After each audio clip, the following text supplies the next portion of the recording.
Friends, আমরা এখন এসেছি বটিয়াঘাটা ব্রিজে, যেটা খুলনা শহরের পাশেই অবস্থিত। বটিয়াঘাটা ব্রিজ, এটা হচ্ছে বটিয়াঘাটা নদী। কত অপরূপ সুন্দর, দেখেন, চমৎকার চমৎকার তার অপরূপ সৌন্দর্য প্রাকৃতির ছোঁয়ায়।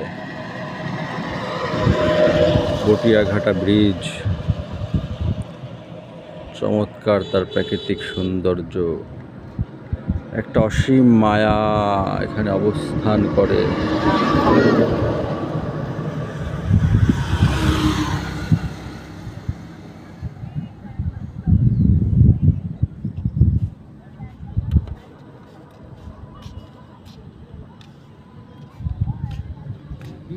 বদলে